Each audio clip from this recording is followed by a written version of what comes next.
record or photo? Record. A lot to get through today, including trying to explain all of this. But we're going to go back to what colloquially is usually called Hrothgar's homily, okay, which begins at 1700. It kind of begins with the line 1687, Hrothgar spoke, but then he doesn't speak. We get 10 lines or so describing what Hrothgar is looking at when he's holding this sword hilt that Beowulf brought to him from Grendel's cave. But then he does speak. He praises Beowulf, says, "You're the better man." He compares Beowulf with Hermod, and this is the second time we've heard Hermod described. And this time we get a lot more information. We find out Hermod killed his table companions. This will be important because I'm going to give away something, if you haven't already figured out. Beowulf's going to die. And shortly before he dies, he's going to say, "I thank God that I never killed my table companions, my hearth companions." Direct link to Hermod, okay? So, Hrothgar finishes that part of the homily and talking about Hermod did not distribute gifts. He gives all the examples of a bad king. He's bad for his people. He isn't reciprocal in gift giving, all that kind of stuff.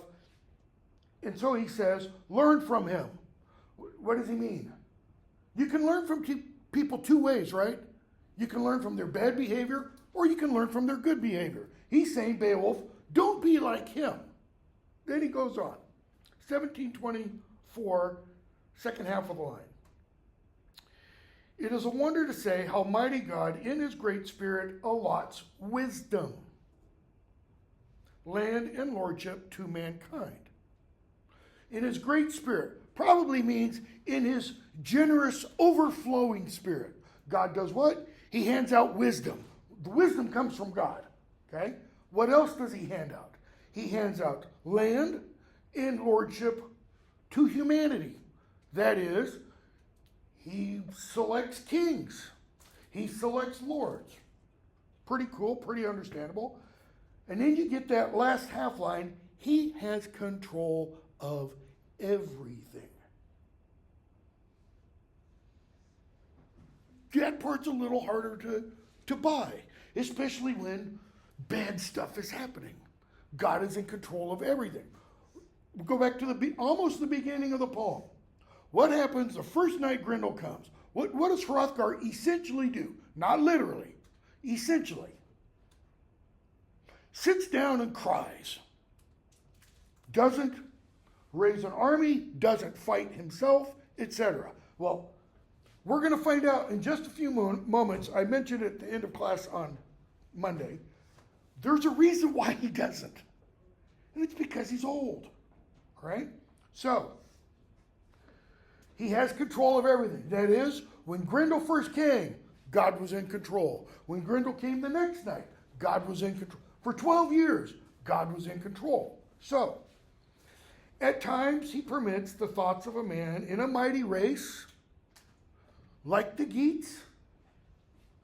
Look at the opening passage about in Yardigum, these mighty men of yore, okay? A mighty race. He permits the thoughts of a man in a mighty race to move in delights. That is, to think good thoughts, not only for the man, but for his people. What was one of the good thoughts Hrothgar had? He's going to build the greatest hall the world has ever seen. Is that good for him? Yes. It's a testament to what? His power, his greatness. What else is a testament to? His people. It's good for his people. Okay? Gives him to hold in his homeland the sweet joys of earth. And he's implying there, holds his homeland in peace. Because you can only enjoy the sweet joys of earth when you're not at war. A stronghold of men grants him such power over his portion of the world.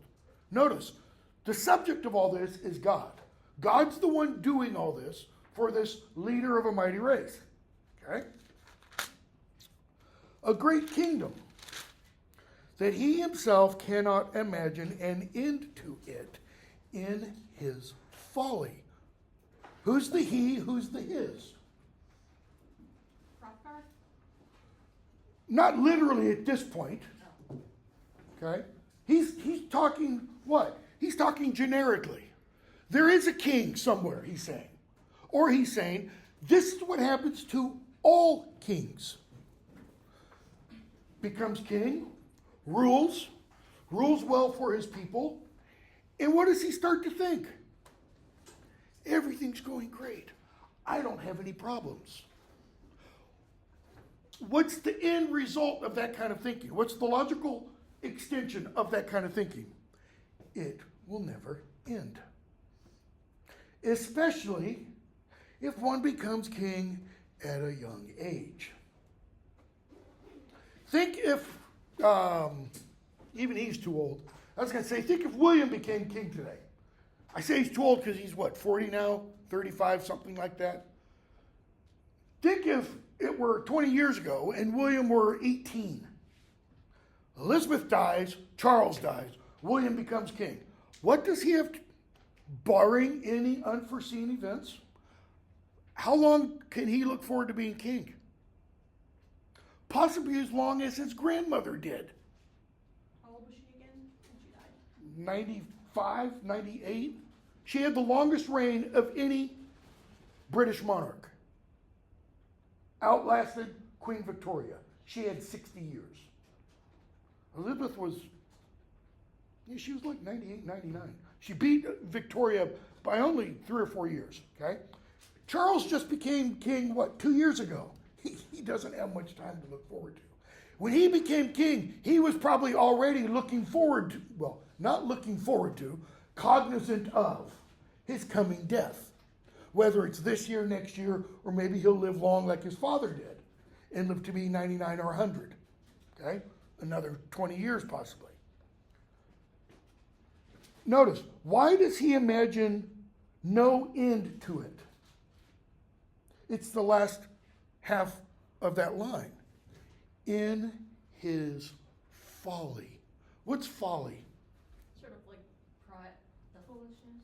It's foolishness. Pride before fall. Okay? It's very much the pride goeth before fall.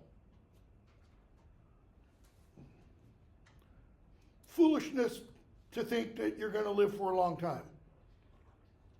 Is that foolishness per se? I'm 63. You guys are minimum half my age, probably closer to a third. Okay? I'm metaphorically speaking at least, or take that back, not metaphorically, actuarially, like an insurance actuary. Their whole job is to try to figure out how long somebody's going to live, because that determines how much insurance premium you pay. Okay? I'm much closer to death in that sense than you guys are. But one of you, God forbid, might leave here today and get in a car accident and die. Happens. People die every day in car accidents. Okay? It's folly or foolishness. Why? Because we assume. I'm alive today. I was alive yesterday. I was alive the day before that. Therefore, I will be alive tomorrow. And the day after that. And the day after that, and I won't die until I reach a ripe old age. You could use the biblical 70. 70. Dante begins the Divine Comedy midway through this life's journey, and he begins writing it, if I remember correctly, when he's 35. That's midway between 70. He imagines it won't come to an end. He doesn't mean literally, like the king thinks I'm going to live forever. But he can't imagine when it's going to end. And I think it's because the implication is this is a young person thinking this, okay? 1735, he dwells in plenty. Give me an example of somebody today who dwells in plenty. Think of a major example, not, your next door neighbor. Bill Gates, Buffett, Elon Musk, billionaires, millionaires, right? They don't have to worry about anything. He's got everything he wants and needs out of life. In no way plague him illness or old age. See, he's young, he's healthy, he's in the prime of life. Nor do evil thoughts darken his spirits. That kind of implies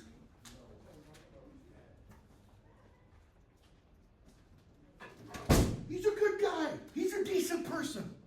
He's not a rotten SOB. He's not a harem mode. Put it that way. Nor do evil thoughts darken his spirit, nor any strife or sword. Meaning? He's well liked in that he's not challenged by anyone. Possibly he's well liked. Why else might he not be challenged by anyone? Go back to the opening of the poem. What did Scyld Sheving do? He put fear and terror in the hearts of the people around, not his own people, in the neighboring countries, so that they did what? They didn't attack. Okay?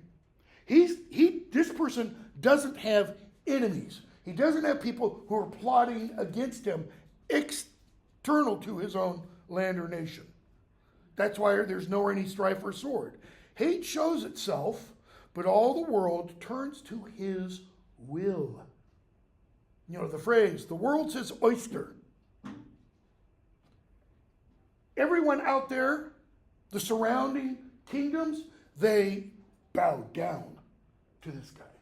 This guy's powerful, right? He knows nothing worse. King of the hill. He's at the top, right? Look at the image that he's portraying here. He's saying, this is someone who has everything. And because he has everything, and because he's young, he thinks what? Oh man, life's great. It'll never, what? End? Go wrong for me. Change. It'll never change from how it is. At last, next fit, line 1740. His portion of pride within him grows and flourishes. While the guardian sleeps, the soul shepherd. What's the portion of pride? It's within him? Yeah, it's what everyone has. All of us have an element of pride in us. Why?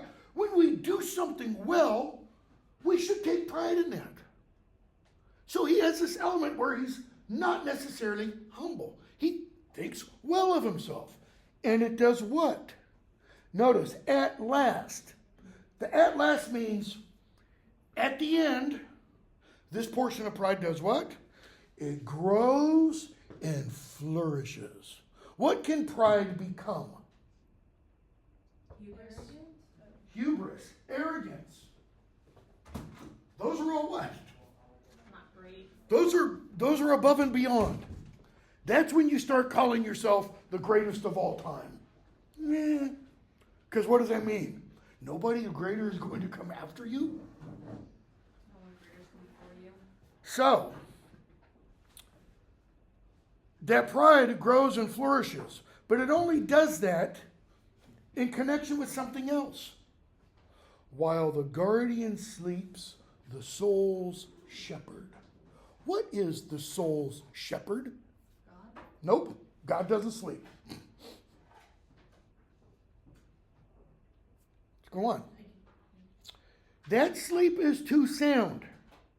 Whatever the soul shepherd is, it's really out. I mean, it's sawing logs. Nothing's going to wake it up. That sleep is too sound. Bound with cares, the slayer too close, who sinful and wicked shoots from his bow. And you've got a gloss down at the bottom, in this edition at least. The slayer is sin or vice. The soul's guardian is, and we get three different options: reason, conscience, or prudence. Prudence is wisdom, which is different than reason. Reason is rationality. It's the ability to look at situations and discern. Early on in the poem, when Beowulf and his men first landed on the land of the Danes, we have the Coast Guard kind of challenge them, and then the Coast Guard says kind of to Beowulf, but it's more to us. A good soldier has to be able to do what? To discern between deeds and words. Because Beowulf said, I'm Beowulf, I'm here to take care of your Grendel problem. And the Coast Guard says, I've got to determine whether or not you're just boasting or you can actually do it. Okay? Big difference between those two things. But the soul's guardian now, what? It's sleeping. Okay? So whether that is reason, so the guy becomes, if the soul's guardian is reason and it's sleeping, does a reason ever really sleep? No, it doesn't. What might happen to it? You might lose your mind. You might go crazy. You might not be able to tell right from wrong, good from evil, etc. Conscience? Everyone knows we have one. It's that stupid thing inside that says, don't do this when you really want to do this. Prudence or wisdom? Do you have that necessarily as a 12-year-old, a 13-year-old, a 20-year-old? According to the other poems we've read, what produces wisdom? Age. Living through a number, and I love the way the Germanic peoples put it, living through a number of winters of this life. You know, because spring and summer are nice. Winter's when it's hard. That's the hard times. And doing what? Getting up and going on. And coming to a new spring. Okay? And kind of getting recharged. And the battery wears down again. So the slayer does what? It shoots wickedly from his bow. Then he is struck in his heart. That is, whatever the slayer shoots, and your gloss says sin or vice, whatever the slayer shoots, it shoots at what? It doesn't shoot at the mind. It shoots at the heart. Why? It infects it. It plants ideas, so to speak. Okay? Under his helmet with a bitter dart. The Old English there is not helmet. I'm almost positive. 1745. I think it's helm. Yep, it's helm.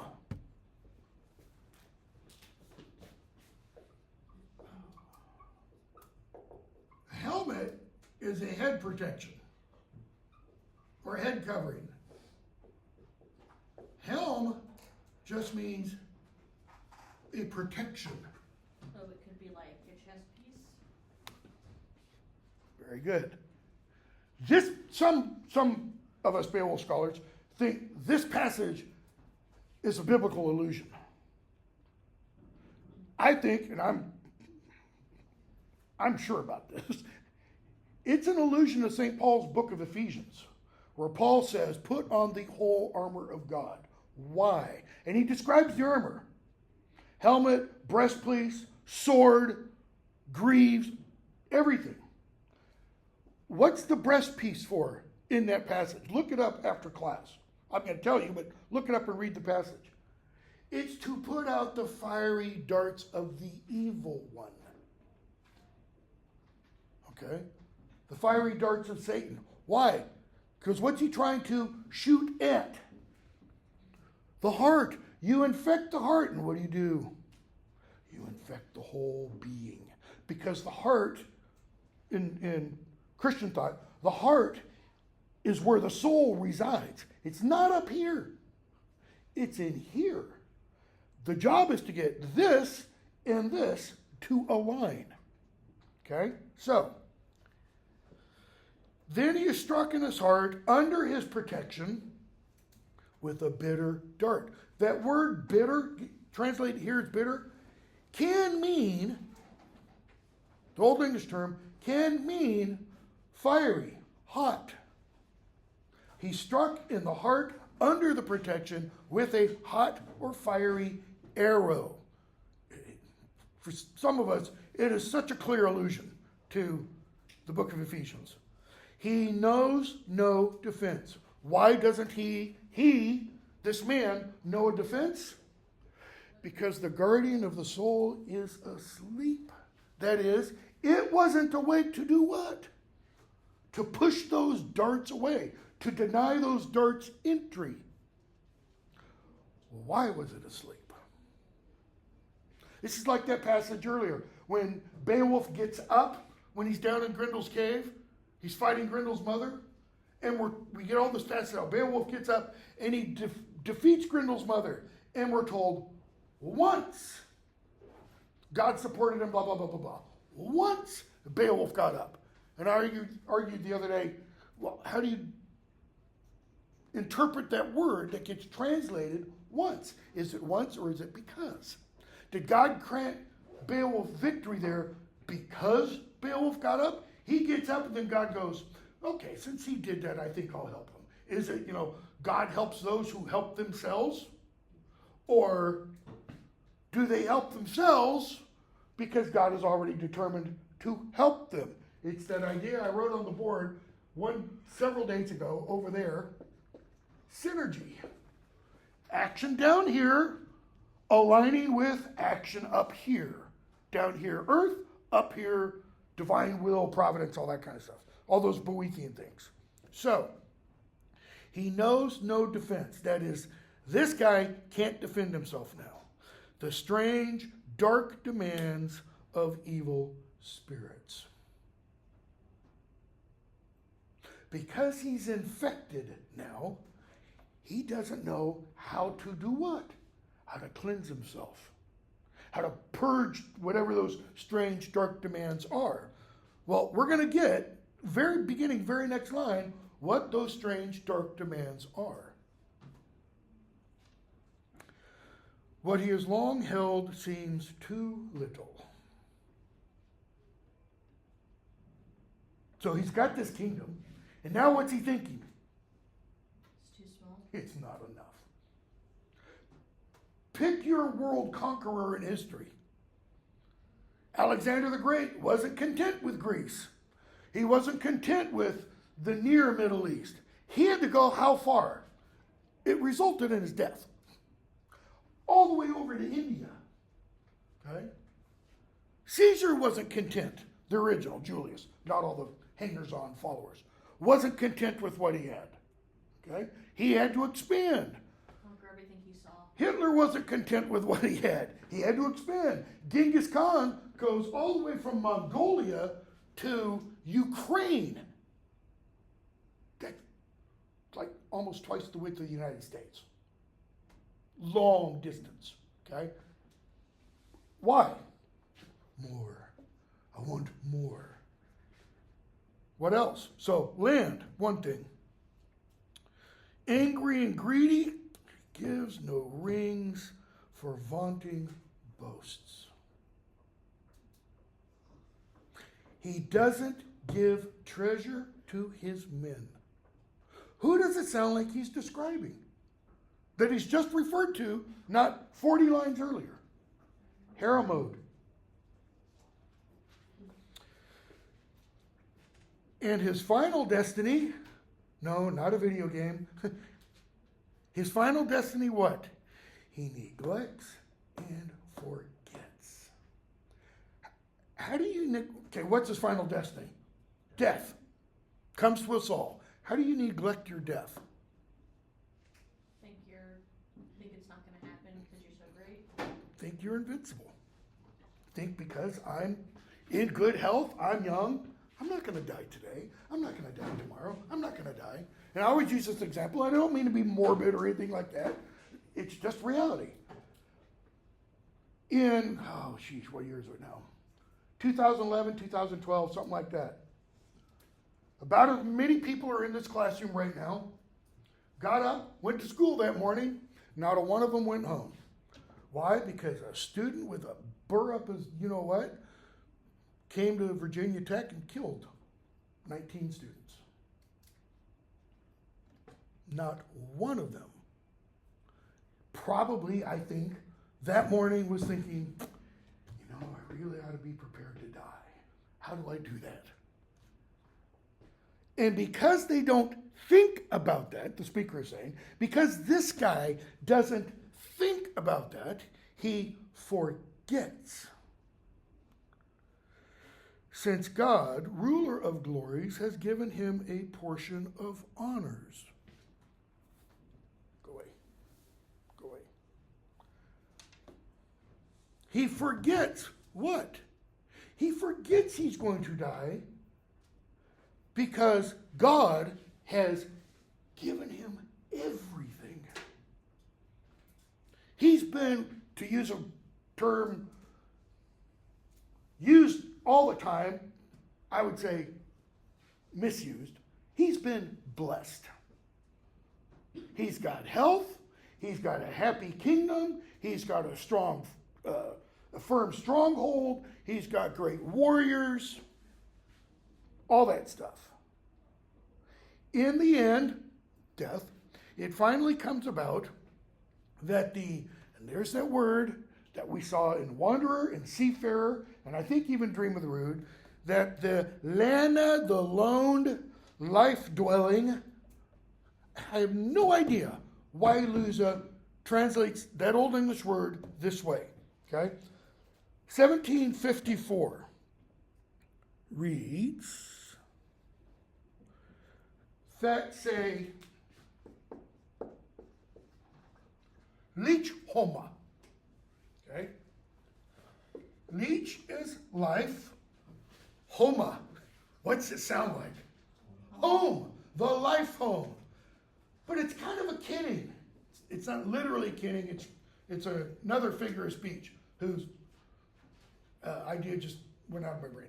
I can't remember what it is. It's a metaphor. What is the life home? The body? The body.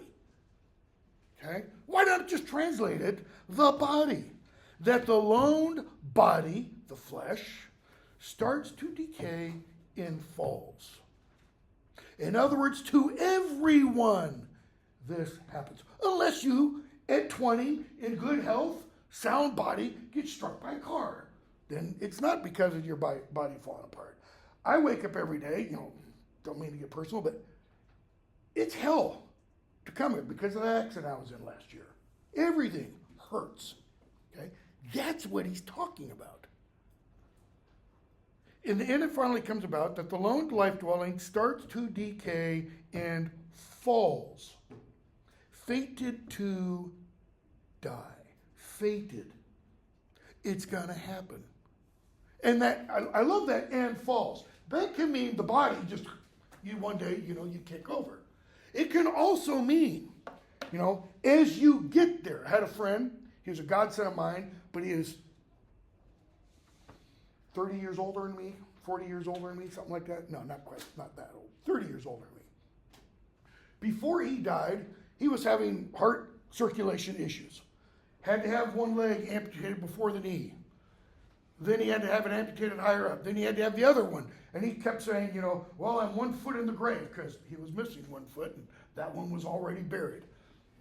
Could be he's talking like that. Okay? Fated to die. Another follows him, who doles out his riches without regret. Who's the other who follows him?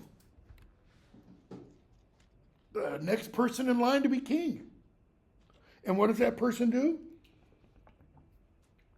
Distributes all the treasure. Well, distributes treasure. What did this guy stop doing? Distributing treasure. When he got those thoughts in his heart. When the pride grew too strong. Another follows him, who doles out his riches without regret.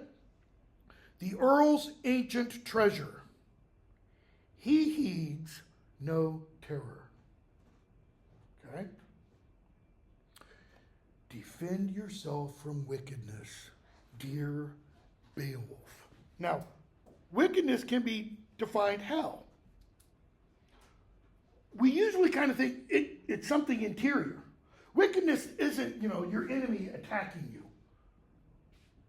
Wickedness that's something you got to control inside. Defend yourself from wickedness, dear Beowulf. In other words, don't let the soul's guardian fall asleep. Best of men. Why do we get that best of men right after that?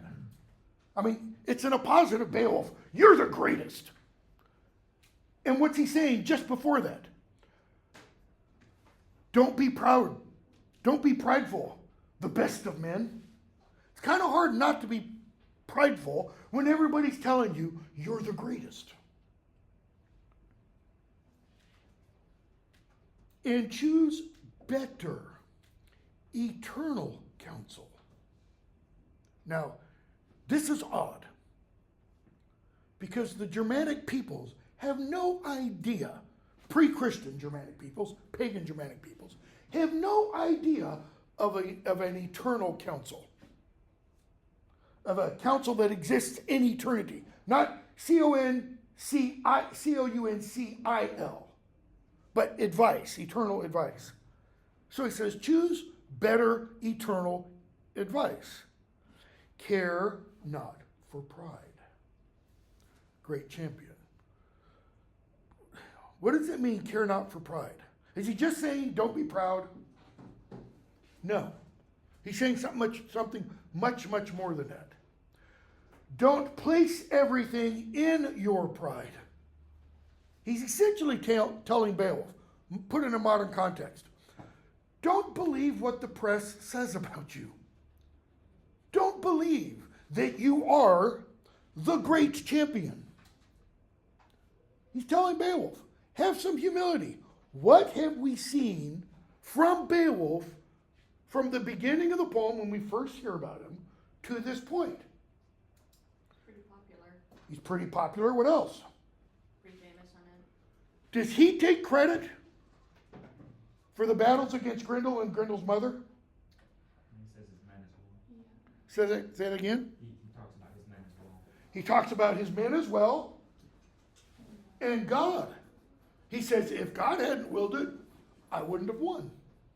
So, this again. I'm doing what I'm doing down here, and God's doing what he's doing up here. All right? So, the glory of your might is but a little while. You're going to be strong for a little while, Beowulf. Too soon it will be that sickness or the sword will shatter your strength. Or the grip of fire, as popular in Germanic literature, burning people in their homes. Okay? There's a famous Old Norse text called Njal's Saga. Njal''S Saga. And it's about this guy who, with his family, get burned alive in their home in Iceland. Okay? It's a long story. There's a lot of stuff going on. It's all about the feud, ultimately.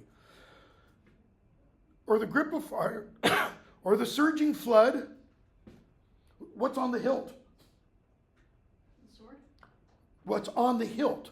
What is engraved there? Runes?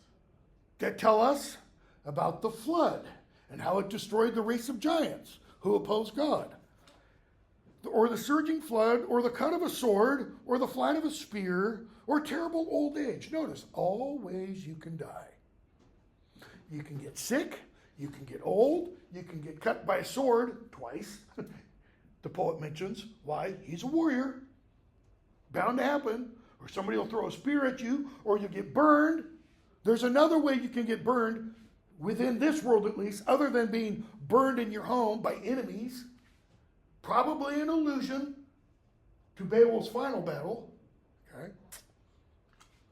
Or terrible old age.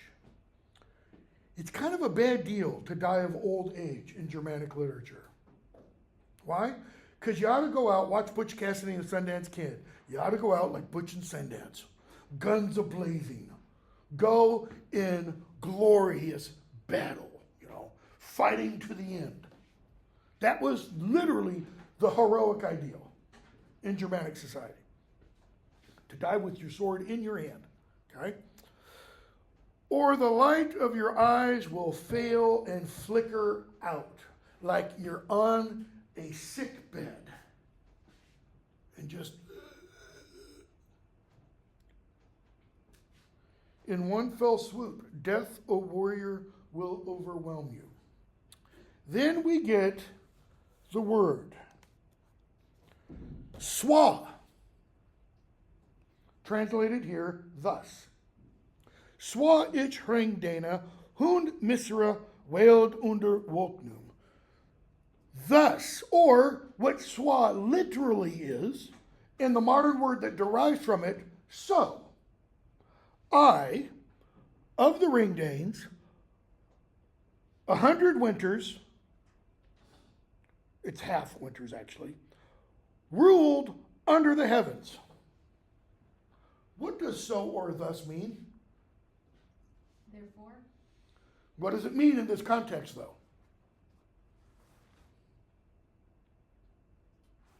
Let's keep going, and then we'll come back to it. Thus, 100 half years, I held the Ringdanes under the skies and kept them safe from war from many tribes throughout this middle earth, from spears and swords, so that I considered none under the expanse of heaven my enemy. What does the thus or so mean? The story I just told you, Beowulf, that's my story. Hrothgar is talking about himself. He says, I was that guy who had, top of the page, a great kingdom, fair people, so that I could not imagine and into it in my folly. I dwelled in plenty. In no way plagued me illness or old age, nor any strife or sword. That was me, Beowulf. And what happened to Hrothgar? His pride grew, and the soul's guardian fell asleep. Look, turnabout, 1774, came in my own homeland. What is turnabout? It's a long word that just means change. It's a specific kind of change. It's a reversal of fortune. Grief after gladness when Grendel became my invader, ancient adversary. For that persecution I bore perpetually the greatest heart cares. Thanks be to the Creator, eternal Lord. When did Grendel come? After he had ruled for 50 years. We did this the other day. So if you assume for a moment Hrothgar became king at a young age, we don't know how his older brother dies, but he dies seemingly sooner because it implies he should have become king. If we assume Hrothgar becomes king at 18, then when Grendel comes, Hrothgar's already 68. Maybe that's the reason why he doesn't fight Grendel. Grendel then comes for 12 years. Hrothgar, at this point, when he's speaking, then is 80. Okay? Hrothgar said when Beowulf first arrived, I knew him being but a boy, and he was first in his kingship then. Hrothgar. How long ago was that?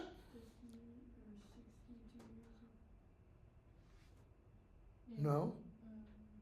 Well, he was first in his kingship, so 62 years ago. So that means Beowulf is, depends on how old he was when he knew him being but a boy.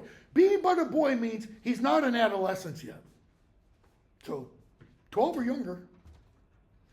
Maybe he was just a baby. Probably not though, because the word that's used there, knecht, just means young boy, like probably somewhere between 5 and 12. So Beowulf at this point, if we take those numbers literally, Beowulf is somewhere probably between 67 and 74.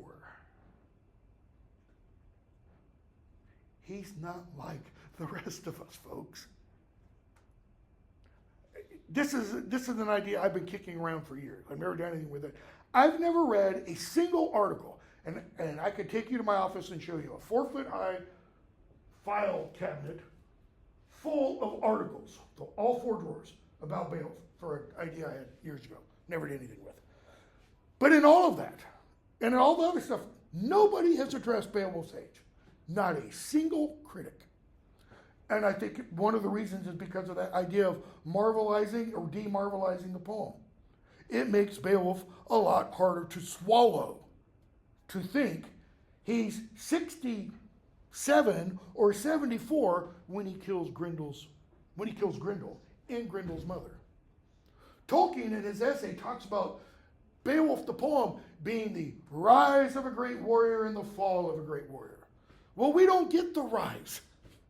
We see Beowulf in late, some people would say, like one of my sisters, I'm the youngest of 5, late middle age, because she thinks she's late middle age at 68. I'm like, Mel, you're old. Just face it. Accept reality. This ain't middle age. Middle age is earlier than that. Which also means, we're going to get to it Tuesday, when Beowulf fights the dragon. That is bare minimum 50 years after this point. He's going to go home after this. All this stuff is going to happen. Okay? He still has to go on his Frisian raid. He dies. Hielak's son, where is he? Over here, has to become king. He reigns for a while. We don't know how long. Then Beowulf becomes king. Then he reigns 50 years. So it could be a year to possibly 20 years before Beowulf becomes king. Imagine for a moment, say it's 20 years. Then 70 years after this is when Beowulf fights the dragon, in which case he's what? 137 to 144. And we're starting to talk about what kind of age timelines. We're back in kind of an Old Testamental period, like a pre-Noah period. After Noah, according to the biblical story, men and women start living much less longer. Okay? It's not meant to be read like this happened. It is meant to be read as fantasy. Why? Because it's the story and what the story is saying rather than the events, okay, that are being discussed. So, he finishes all that and then says, "For that persecution I bore perpetually the greatest heart cares." Yeah. He's 68 years old when Grendel comes. 50 years plus if he had become king when he was 18. Wow. "Thanks be to the Creator, eternal Lord, that I lived long enough to see that head." Actually, he's pointing at the ground. It's the claw that's hanging from the ceiling still. "Stained with blood with my own eyes after all this strife." What does he really mean by that? Thanks to the Creator that I saw what? What I did? Change. No, because he didn't do anything. Change. Go back to that passage that Tolkien and a lot of others say is interpolated. 175 to 188. It'll be hell for the one who what? Doesn't ever expect a change. Who expects because things are bad today, they're going to be what? Bad tomorrow. In fact, not just bad tomorrow, worse tomorrow, and worse the day after that. That was Hrothgar at that point. And when Beowulf comes, he's like, oh, great. God can do great things if he wants to. Okay? So, go to your seat, Beowulf. Enjoy the feast, honored in battle. Between us shall be shared a great many treasures when morning comes. Okay? So, they clean out the hall, because they got to get rid of, Grendel's goo. They have a feast. Beowulf's given more treasure.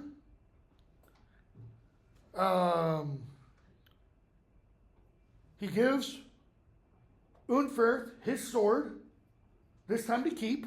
Okay? Fit 26.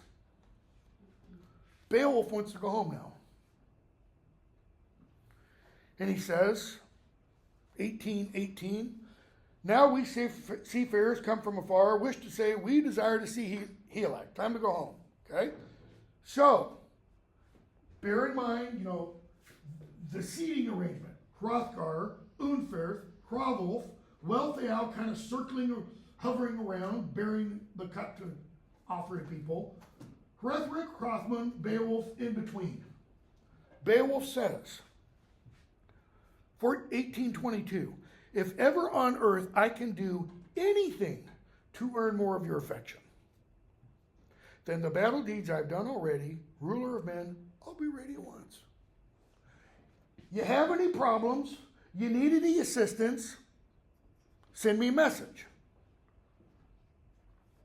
If ever I hear over the sea's expanse that your neighbors threaten you with terror, as your enemies used to do, I'll bring 1,000 thanes.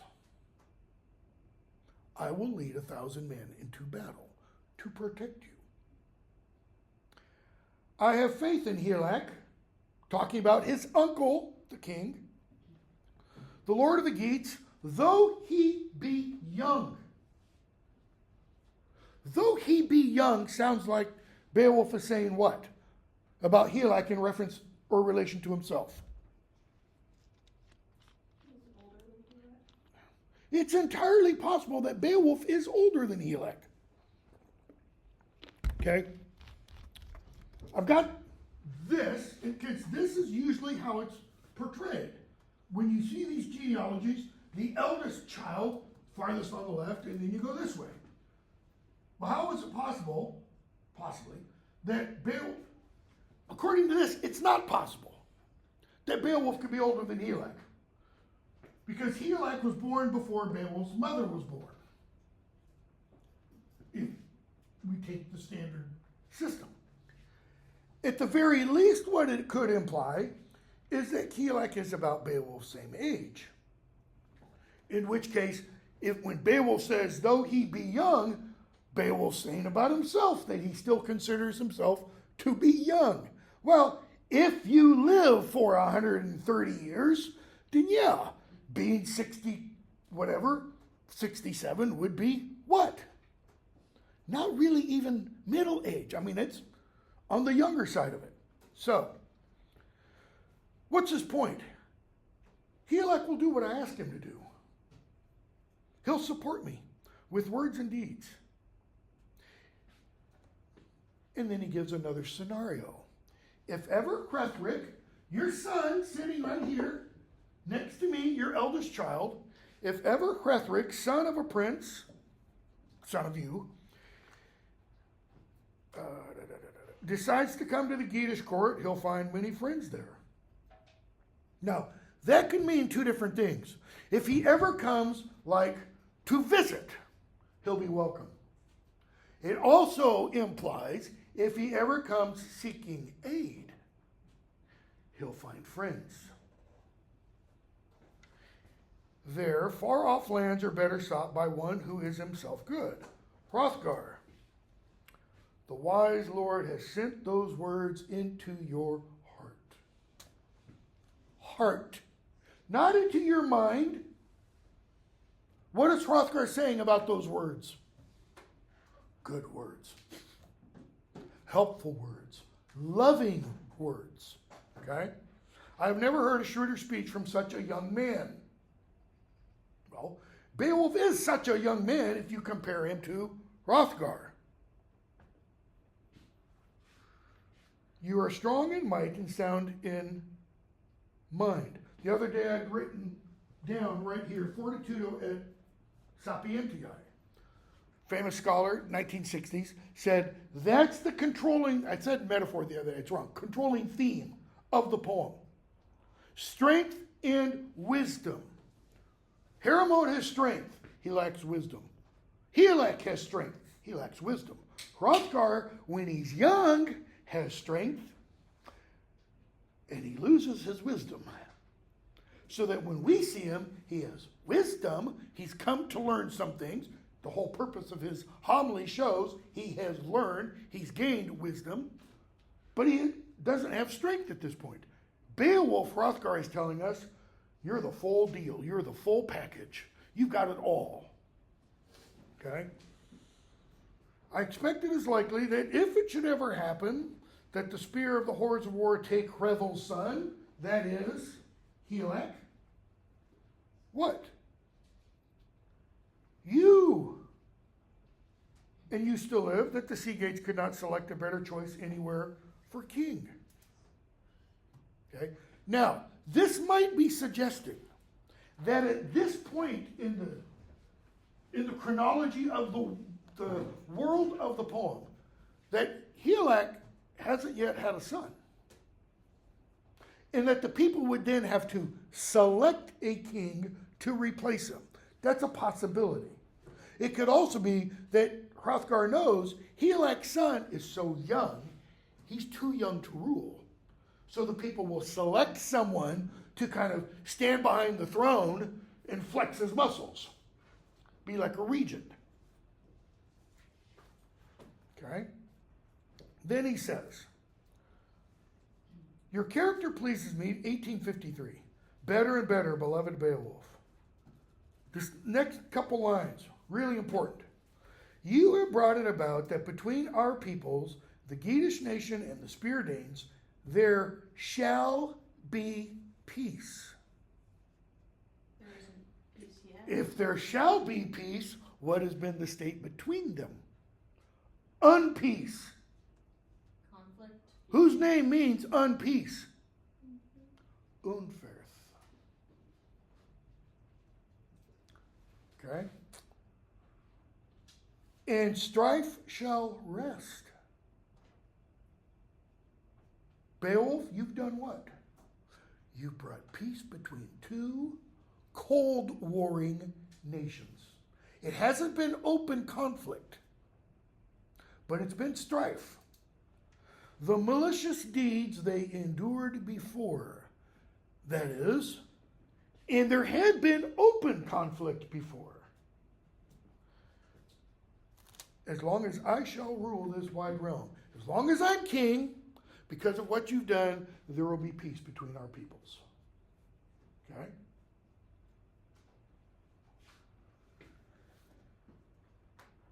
He says, we'll greet each other with great gifts, blah, blah, blah, blah, blah.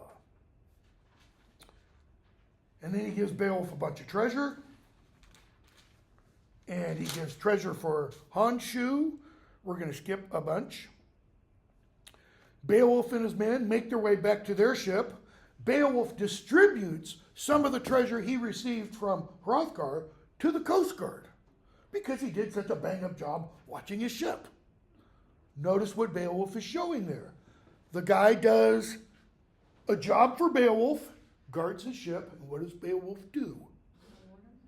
He distributes treasure. He's acting like a king to a thane.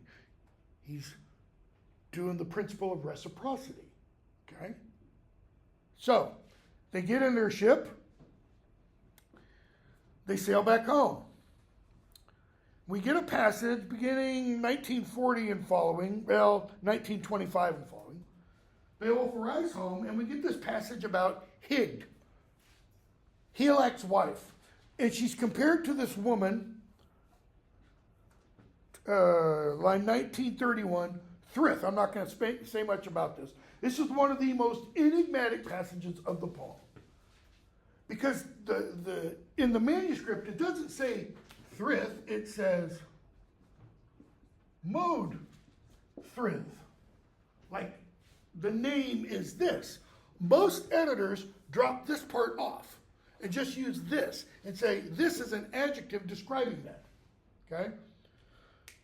The reason this passage probably is in there is because this person, whether it's Modthrith or Thrith, is described as kind of the untamable woman. Shrew, like in Shakespeare's Taming of the Shrew, Kate in Taming of the Shrew. She won't do what her father tells her to do. She won't do what her suitors want her to do. In fact, she beats them up. This is a woman who knows, who she is and everything. She is finally tamed by this man named Offa. Interestingly, Anglo-Saxon England, there's a very, very famous king named Offa the Great. Excuse me, not Offa the Great, just named Offa. He was king of Mercia before Alfred the Great, okay?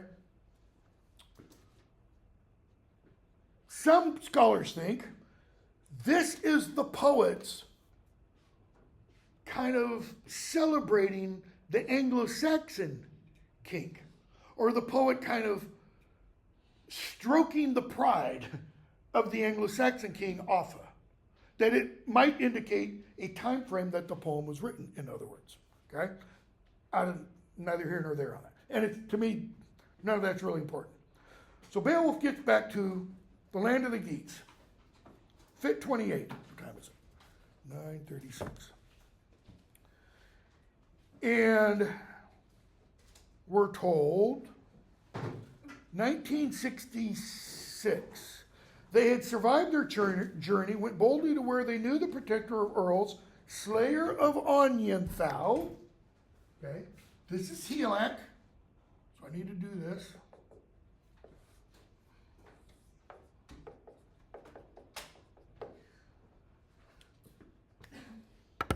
It gets really confusing. Slayer of Onyenthau, good young battle king, gave out rings in his fortress. Okay? So, word is brought to Helak, Beowulf's back. And we're told. They clear out the hall, get ready for Beowulf and his men to come back. 1981, the daughter of Harith, that's Helak's wife, passes the cup around. Same thing we saw Wealhtheow doing. Okay? And Helak begins to question Beowulf.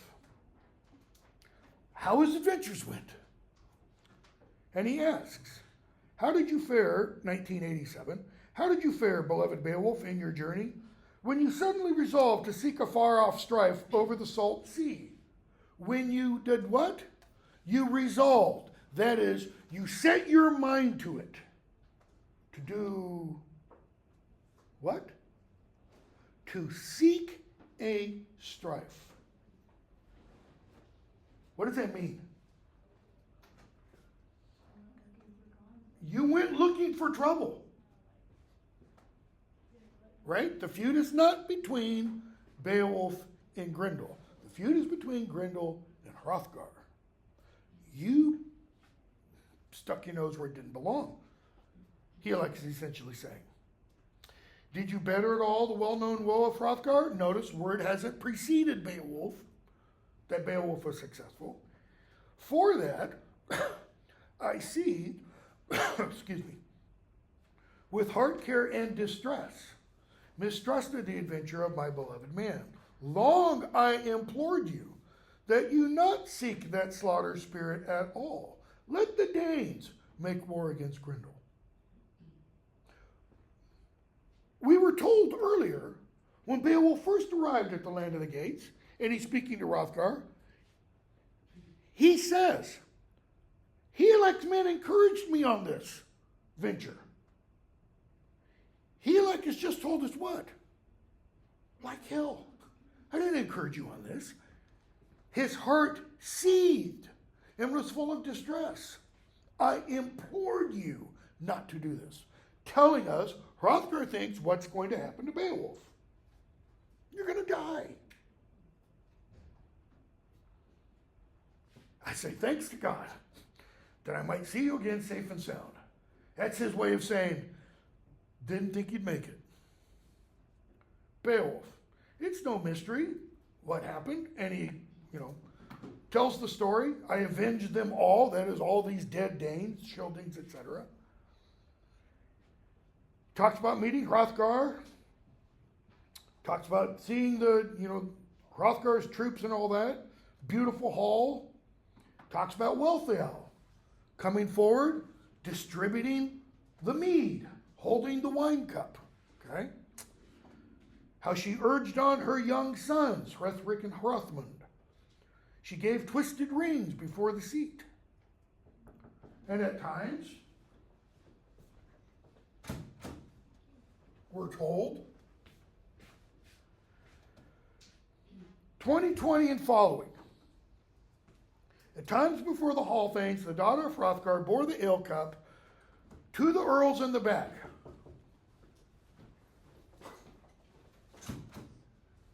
Did we see a daughter of Hrothgar before? Have we been introduced to this daughter of Hrothgar before? No, we have not. In other words, Beowulf is now filling in details that we weren't privy to before. He's doing this, let me rephrase. The poet is doing this for a reason. Okay? At times before the hall thanes, daughter of Hrothgar bore the ale cup to the earls in the back. Here's her name, Freywaru, is what she was called. She is promised, line 2024. She is promised, young, gold adorned, that is, she's decked out in gold, to the gracious son of Froda, and you got a footnote.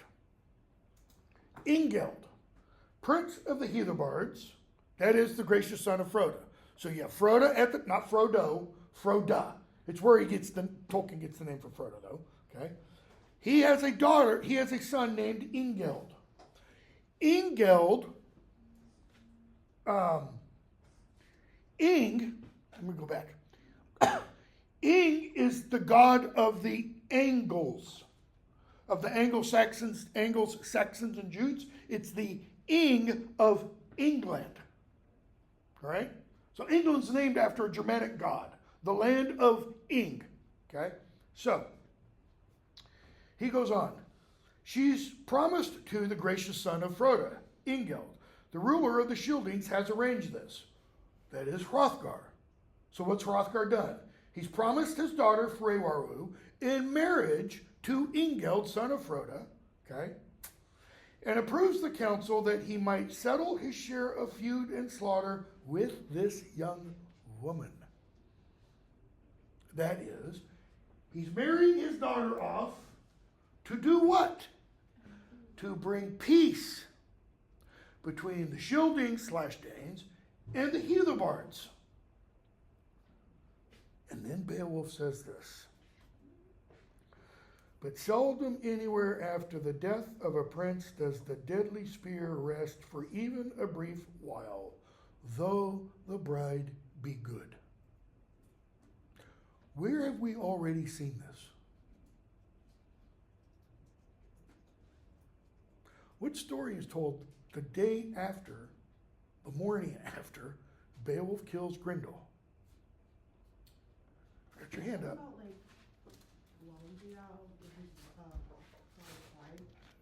Close.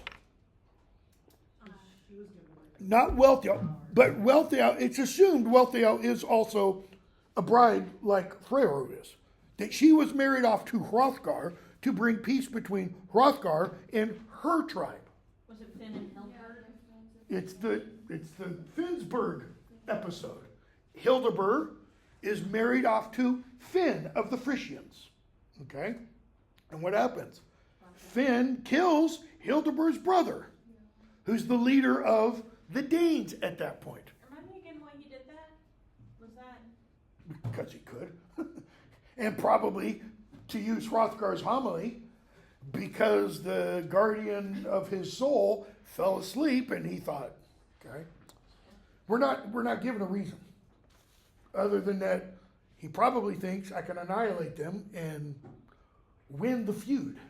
Okay? You guys seem like their brains on autopilot are same as their drunken states. Possibly, or it could be that the poet is saying something about the whole Germanic system. Okay? So, Beowulf then,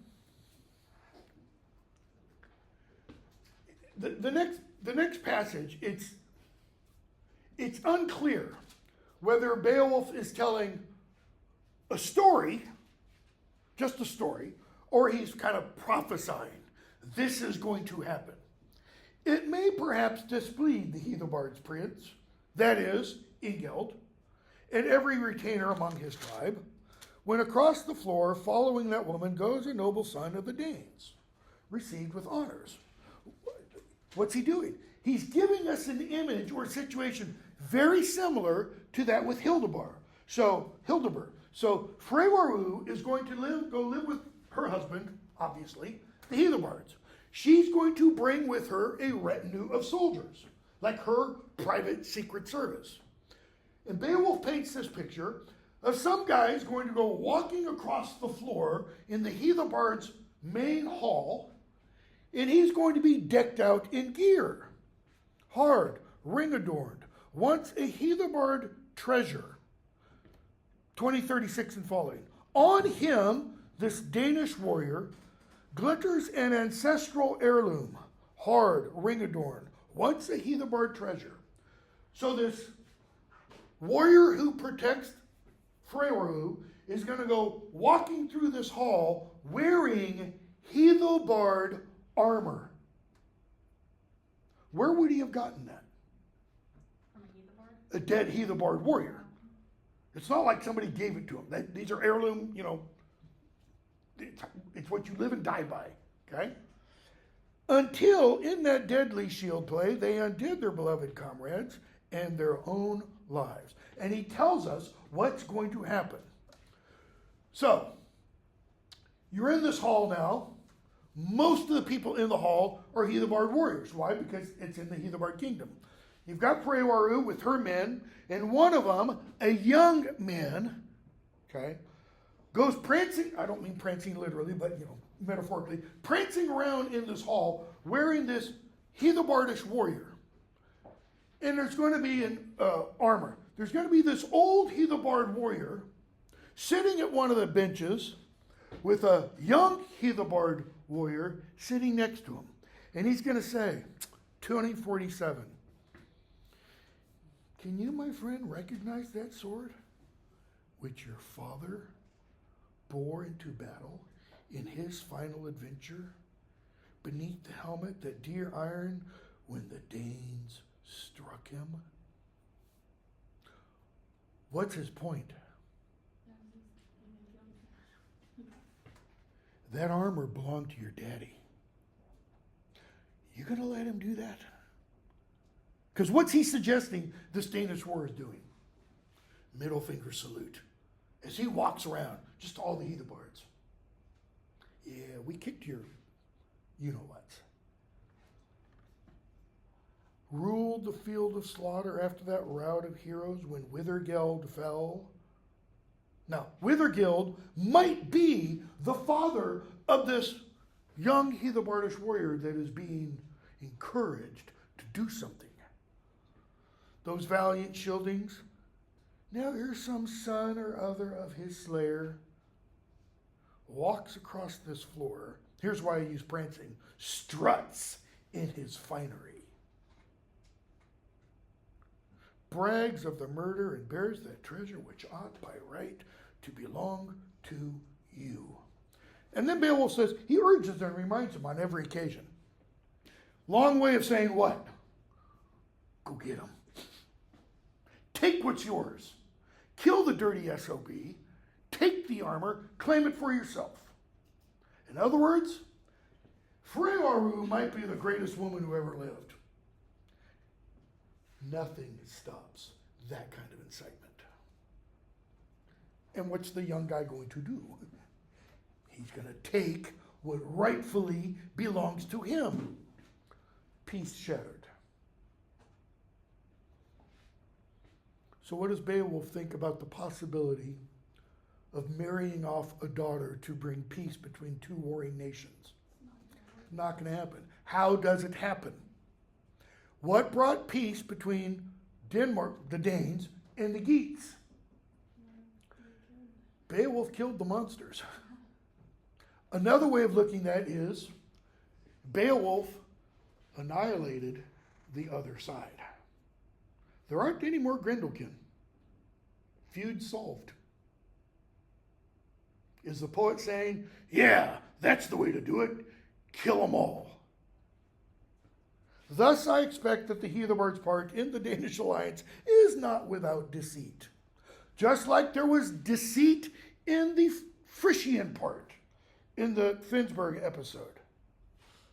So, He then goes on and talks about Grendel, okay? He mentions how Honshu was the first one to get eaten, etc. The doomed man. Why was poor Honshu doomed? Who's first? Why else was he doomed? Why was he first? Because Beowulf didn't take position in front of the doors. He had to see how Grendel operated, okay? So, Fit 30.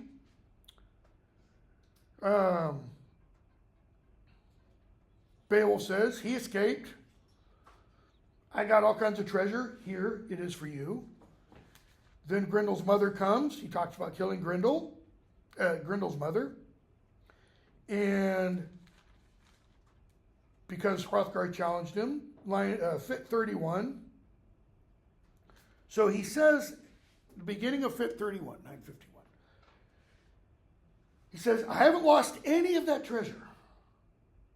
The prize for my strength, line 2146, but the son of Halfdane offered me treasures of my own choice, which I wish to bring to you, O war king, to show goodwill. That is, to show my proper relationship to you, thane to king. Also, nephew to uncle, right? Still, all my joys are fixed on you alone. That is, you are the source of all joy and happiness for me. This is how a thane properly speaks to one's king. I have few close kinsmen, my Helak, except for you. How few close kinsmen does he have? Goose egg. Beowulf is not married. He does not have any children. He does not have any siblings. He is, to paraphrase James Fenimore Cooper, the last of his tribe. With one little exception that doesn't come up till later. Okay? So he has all the treasure brought in, including the neck ring that Wealhtheow gave him. And we're told, 2177, so the son of Ecgtheow showed himself brave, renowned for battles and noble deeds, pursued honor, by no means slew, the poet is telling us this, by no means slew his hearth companions. Back up. By no means slew drunken his hearth companions. In other words, when Beowulf goes into the hall and celebrates with everybody else, what seemingly does he not do? He doesn't drink to excess. It's either that, or because he's Beowulf, he can drink more than everybody else. He's like Gaston in whatever that stupid Disney movie is, Beauty and the Beast, and can just drink as much as he wants, and it doesn't affect him. I think it's more the first, okay? He had no savage heart, 2180, but the great gift which God had given him. The greatest might of all mankind he held, brave in battle, meaning he uses it only in battle. And then the poet tells us this. He had been long despised. You got a gloss? The reasons for ascribing to the hero an unpromising youth, elsewhere not mentioned, are not clear. He had been long despised, as the sons of the Geats considered him no good. The Old English word that is used there, the modern translation, or the modern derivative of it, is they considered him a slacker. Literally, it's a slacker. As the sons of the Geats considered him no good, nor did the Lord of the Waiters wish to bestow many good things upon him on the mead benches. The Lord of the Waiters, that's Helak, his uncle the king, didn't want to bestow treasure on Beowulf. The impression is because he thinks he'll blow it. He'll lose it. Okay? Those of you in Shakespeare, Net's class, who does this kind of sound like? Prince Hal in the Henry IV plays, who in his youth comes across as a slacker. For they assumed that he was slothful, a cowardly nobleman. Reversal came to the glorious man for all his griefs. Notice, Hrothgar had reversal come. Why did he have his reversal come? Because he became proud. He became conceited. He no longer thought of God. He no longer thought of death, etc. Okay? So your gloss tells you, we don't know why this passage is included. It is included. It seems to be important. Why?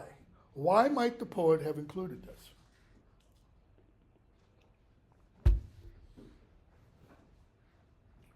I think, could be entirely wrong, but I don't think so, because there's another really major Anglo-Saxon scholar who, after I started teaching this, put this in a book he wrote called, what's that book called? Companion to Beowulf. Name's Andy Orchard. Used to be, years ago at Cambridge, and I think he's now still at University of Toronto. Probably one of the top 3 Beowulf scholars in the world. He kind of suggests there's a biblical type here. Beowulf is kind of being described like Old Testament biblical heroes who all begin not so great. What was Moses' great, not downfall, failing attribute? Why did he need Aaron with him to go speak to Pharaoh? He had a speech impediment. He wrote like a stutter, okay? Not belittling stuttering, it's a horrible thing. Read about Sir Richard Burton, one of the greatest actors of the 20th century. Horrible, horrible speech impediment. Growing up, went to a speech therapist, learned how to talk with marbles in his mouth. It's one of the great examples of how you can overcome a speech impediment. Anyways, who else? Samson, okay? David, he's just a punk when he takes down Goliath, you know? There's multiple examples like this. It could be that. That is the person in whom most people place the least trust. That's the one who shines the brightest, okay? So, he orders the heirloom of Hrethel brought in, that is Hrethel's sword, and this is Helak. Orders that his father's sword be brought in, and he puts it in Beowulf's lap. What is this? This is the highest praise. Okay? This is the greatest thing he could do for Beowulf. What else does he do? He gives him 7,000 hides of land. That is, he gives him the next greatest portion of land in the land of the Geats to his own. So Beowulf's now a mighty landowner. All right? And they held that land, you know, etc. Then we're told, line 2200, 10 lines, and 50 years go by. Then it came to pass, amid the crash of battle in later days, that implies a greater passage of time than just a year or so, after Helak lay dead, and for Hardred the swords of battle held deadly slaughter under the shield wall, when the battle Scylfings, that's these folks, okay, the Swedes, sought him out, those hardy soldiers, and savagely struck down the nephew Herrick and his victorious nation. Then came the broad kingdom into Beowulf's hands. He held it well for 50 years. 50 years, blink of an eye. Why did he hold it well? He was then a wise king, 2209, old guardian of his homeland, until in the dark nights a dragon began his reign, who guarded his hoard in the high east and the steep stone barrows, the path below, blah, blah, blah. Okay? We get the introduction of the dragon.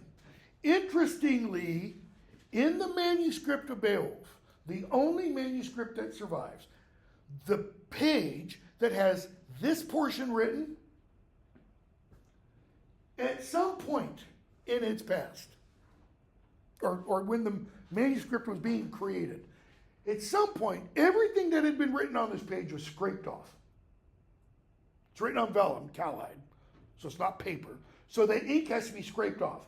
The ink is scraped off, and then it gets written over. Okay? And what is written over is what we read about the dragon part here. we can read partially through special cameras and lighting and such, read partially what was originally written there. It wasn't this. That is, the scribe didn't make a mistake and go, crap, scrape it all off and rewrite it. It's something, this is new, right? And what do we have happening here? We have joining together Beowulf and his battles against the Grindlekin with Beowulf and a battle against the dragon. Author, I think I've mentioned here before, Kevin Kiernan, in the book Beowulf, article first, Beowulf and the Beowulf manuscript. It's first an article in 1980, then the book was published 81, 82. He argues what we have here is we have the creation of the actual poem that we now have. And that before, this page was scraped off and the other pages were done, we had a different Beowulf poem. We have Beowulf and the Grindlekin. We don't have Beowulf and the dragon. And what the poet is doing at this point is he's joining these two things together right here. Okay? Not many scholars accept that theory. Some do, some big ones, but not a majority by any sense. All right? So, we get introduced to the dragon. What makes the dragon start dragoning, start attacking? Bilbo Baggins. It's where Tolkien gets Bilbo Baggins from. Or gets the idea of a thief. A guy who is a slave / prisoner, it's not quite clear, finds out there's a hoard of treasure, and he sneaks into the dragon's barrow. Okay, it's a barrow, it's a burial mound. Big burial mound. Sneaks past the dragon somehow, takes a cup out, brings the cup to his lord to buy his freedom. His lord isn't Beowulf, it's somebody else. But when he takes the cup away, that awakens the dragon. How does the dragon know that a cup is missing out of this massive treasure? Because it's a big hoard.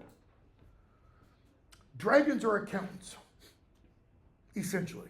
They know every piece of their hoards. This is according to Germanic mythology and Germanic stories that survive. Every piece of their treasure that's there, they are aware. If something goes missing, they wake up. We're going to find out this dragon has been on this hoard for, I shouldn't give a number because I'm probably going to be wrong. I want to say 1,000 years. No, the dragon's been on the hoard for 300 years. The treasure has been there for 1,000 years. And the dragon has been asleep all that time. Okay? That's why you never wake a sleeping dragon. Okay? So, we get told, and I only have a minute, so we're not going to be able to talk about it. Lines 22, 47, and following are called the Lay of the Last Survivor. Lay, the song of the last survivor. The last survivor is this last surviving member of a tribe who puts all this treasure in this burial mound. Okay? And he does that for a reason. We'll talk about the reason Tuesday. Don't know that we'll finish. Beowulf. Try to get close. The quiz you did before break went up to line 19. Oh, that's what I thought. I probably won't put one up yet. I'll wait until after Tuesday. Don't forget, this coming. Today's what? Today's Wednesday, not Tuesday. Sorry, this is Monday, Wednesday class. After Monday. Don't forget, there is a paper coming up due in April. It's that review. Remind me, and I'll try to remember to talk about it next week briefly.